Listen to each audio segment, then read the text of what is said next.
الرحمن الرحیم اللہم صلی علی محمد وآلہ و اطرتہ بعدد کل معلوم لک۔ سامعین و ناظرین، ماہ محرم الحرام جب تشریف لاتا ہے تو ایمان والوں کو شہدائے کربلا کی یاد آتی ہے۔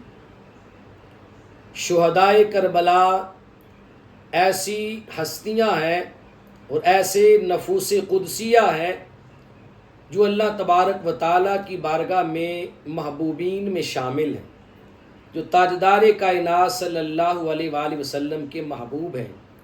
اور جب کسی محبوب کی یاد آتی ہے تو محبوب کی یاد میں پھر آنکھوں سے آنسو بھی برستے ہیں۔ جب اپنے محبوب کی یاد آئے تو محبوب کی یاد میں پھر آنکھیں برستی بھی ہیں، آنکھیں روتی بھی ہیں، انسان غمزدہ بھی ہوتا ہے، غمگین بھی ہوتا ہے، افسردہ بھی ہوتا ہے۔ اور جس کا جتنا دھیان ادھر جائے اتنا غمگین ہوتا ہے، اتنے آنسو بہتے ہیں۔ اس لیے شہدائے کربلا کا ذکر جب جب آتا ہے تو ایمان والوں کی آنکھیں بھیگ جاتی ہیں، چشمان ان کی تر ہو جاتی ہیں۔ تو سوال یہ ہے، 10ویں محرم الحرام یا اس کے علاوہ محرم الحرام کے مہینے میں جب ذکر شہدائے کربلا ہو، جب امام عالی مقام سید الشہداء، امام الشہداء، سلطان کربلا حضرت امام حسین رضی اللہ تعالی عنہ کی شہادت کے المناک تذکرے چڑھ جائیں تو سامعین کی آنکھوں میں آنسو آ جاتے ہیں، بعض اوقات بیان کرنے والے کی آنکھوں میں بھی آنسو آ جاتے ہیں۔ تو کیا امام حسین کے غم میں رونا، شہدائے کربلا کو یاد کر کے رونا، اس کا کوئی تصور حدیث پاک میں ملتا ہے یا نہیں ملتا؟ بعض لوگوں نے تو اپنی جانب سے دین گھڑا ہوتا ہے اور منع کرتے ہوئے وہ ذرا بھی دیر نہیں لگاتے، اپنی زبان سے ویسے ہی جملہ نکال دیتے ہیں، بلا جھجک کہہ دیتے ہیں کہ یہ تو اہل تشیع کا کام ہے۔ اہل تشیع روتے ہیں، اہل سنت کا کام شہدائے کربلا کی یاد میں رونا نہیں ہے۔ آؤ آج میں آپ کو حدیث طیبہ سے بتاتا ہوں کہ شہدائے کربلا کی یاد میں رونا، شہید کربلا کی یاد میں رونا سنت امام الانبیاء ہے۔ یہ تاجدار کائنات صلی اللہ علیہ وسلم کا اپنا عمل ہے، اس لیے کہ امام حسین تاجدار کائنات کے محبوب تھے۔ امام حسین تاجدار کائنات کو بڑے عزیز تھے، تاجدار کائنات کی محبت تھے، آپ کا پیار تھے۔ تو جب امام حسین کی شہادت کا تذکرہ حضور سنتے، ان کی حیات طیبہ میں تو حضور علیہ السلام کی چشمان مبارک خود بھیگ جایا کرتی تھی، آنسوؤں سے تر ہو جایا کرتی تھی۔ حدیث پاک میں ہے، امام طبرانی علیہ رحمہ نے المعجم الکبیر کے اندر اس حدیث پاک کو روایت فرمایا ہے۔ حضرت ام سلمہ رضی اللہ تعالی عنہا ام المومنین اس حدیث پاک کی راویہ ہیں۔ آپ فرماتی ہیں کہ حضور علیہ السلام میرے گھر میں جلوہ گر تھے، حسنین کریمین حضور علیہ السلام کے سامنے کھیل رہے تھے۔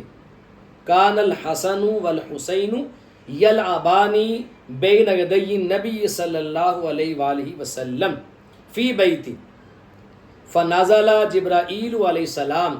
ام سلمہ رضی اللہ تعالی عنہ فرماتی ہیں، جبریل امین علیہ السلام بارگاہ رسالت مآب صلی اللہ علیہ وسلم میں حاضر خدمت ہوئے اور آ کر عرض کی، یا رسول اللہ صلی اللہ علیہ وسلم، ان امتک تقتل ابنک ھذا من بعدک۔ یا رسول اللہ صلی اللہ علیہ وسلم، آپ کی امت کے لوگ آپ کے بعد آپ کے اس شہزادے کو شہید کر دیں گے۔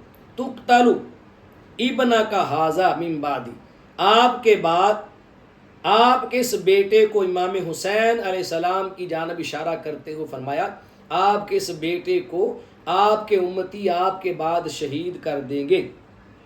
تو حضور علیہ السلام نے امام حسین رضی اللہ تعالی عنہ کو اپنے پاس بلا کر اپنے سینے سے لگایا۔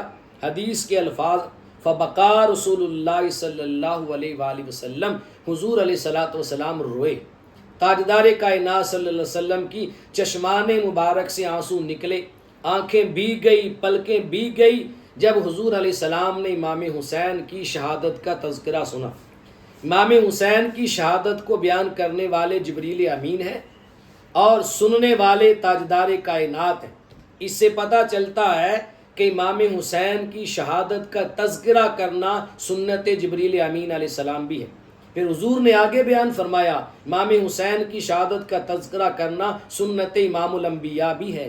حضور علیہ السلام روئے، جب حضور روئے تو جبریل امین علیہ السلام نے اپنے ہاتھ میں میدان کربلا کی مٹی لی ہوئی تھی، حضور علیہ السلام کو مٹی عطا کی، عرض کی آقا میدان کربلا میں جب آپ کی امت آپ کے پیارے بیٹے حسین کو شہید کرے گی تو یا رسول اللہ میں میدان کربلا کی مٹی آپ کے پاس لے کر حاضر ہوا ہوں۔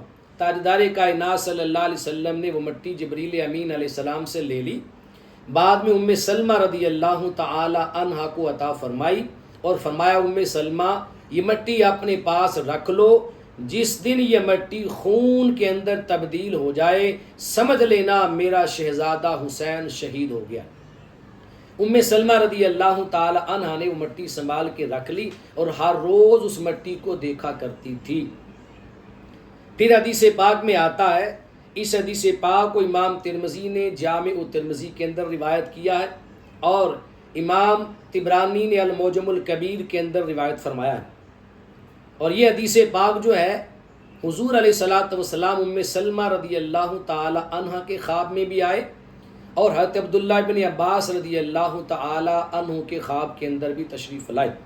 عبداللہ ابن عباس رضی اللہ تعالی عنہ ان دونوں مکہ المکرمہ میں موجود تھے، ام سلمہ رضی اللہ تعالی عنہ مدینہ منورہ میں موجود تھی۔ دوپہر کا وقت تھا تو تاجدار کائنات ام سلمہ رضی اللہ تعالی عنہ کے خواب میں بھی آئے اور مکہ المکرمہ میں عبداللہ ابن عباس رضی اللہ تعالی عنہ کے خواب میں بھی آئے۔ یہ خبر مکہ کو بھی پہنچانی تھی اور اہل مدینہ کو بھی پہنچانی تھی۔ حضور دونوں کے خواب میں آئے اور سیدہ ام سلمہ رضی اللہ تعالی عنہ فرماتی حضور علیہ السلام خواب میں تشریف لائے، میں کیا دیکھتی ہوں خواب کے اندر، رأیت رسول اللہ صلی اللہ علیہ وسلم تعنی فی المنام وعلی راسہ ولحیتہ التراب، حضور علیہ السلام کا سر مبارک اور آپ کی داڑھی مبارک، ریش مبارک جو ہے یہ گرد آلود ہے، گرد و غبار پڑا ہوا ہے، یوں لگ رہا ہے جیسے کوئی مسافر دور کا سفر کر کے آیا ہو اور گرد و غبار پڑا ہو۔ فقلت ما لک یا رسول اللہ صلی اللہ علیہ وسلم، میں نے عرض کی یا رسول اللہ آپ کو کیا ہوا؟ تو تاجدار کائنات صلی اللہ علیہ وسلم نے فرمایا شہدت قتل الحسین آنفا، میں ابھی حسین کی شہادت کو دیکھ کر آیا ہوں۔ کہا میں میدان کربلا میں تھا، 10ویں محرم الحرام کا دن ہے، میں میدان کربلا میں تھا اور میں ابھی حسین کی شہادت کو دیکھ کر آیا ہوں۔ تاجدار کائنات صلی اللہ علیہ وسلم کے دست مبارک میں ایک شیشی تھی، اس کے اندر خون تھا۔ تاجدار کائنات صلی اللہ علیہ وسلم نے فرمایا یہ شیشی ہے، اس شیشی کے اندر میں شہدائے کربلا کے خون کو جمع کرتا رہا ہوں۔ ام سلمہ رضی اللہ تعالی عنہا آپ خواب سے بیدار ہوتی ہیں اور بیدار ہو کر دیکھتی ہیں وہ مٹی جو تاجدار کائنات نے آپ کو دی تھی مقتل حسین کی، میدان کربلا کی، اس مٹی کو دیکھا تو مٹی خون میں بدل چکی تھی۔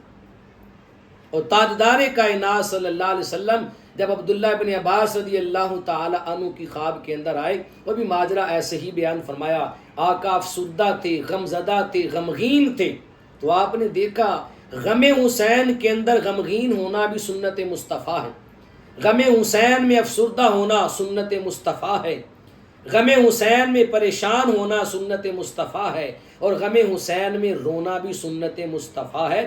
جو لوگ غم حسین میں رونے سے دوسروں کو منع کرتے ہیں، میرا مشورہ یہ ہے کہ انہیں پھر اپنی قسمت پر رونا چاہیے، انہیں اپنے مقدر پر رونا چاہیے۔ جو آنکھ غم حسین میں نم نہیں ہوئی، غم حسین میں نہیں روئی، وہ کہاں جا کر روئے گی؟ اللہ تبارک و تعالی ہمیں اپنے محبوب کی اہل بیت کی محبت نصیب فرمائے، حسنین کریمین کا پیار نصیب فرمائے۔ اللہ قیامت کی صبح تک ہماری نسلوں کے اندر حسنین کریمین کا پیار اور محبت شامل فرمائے۔ وما علیہ الا البلاغ۔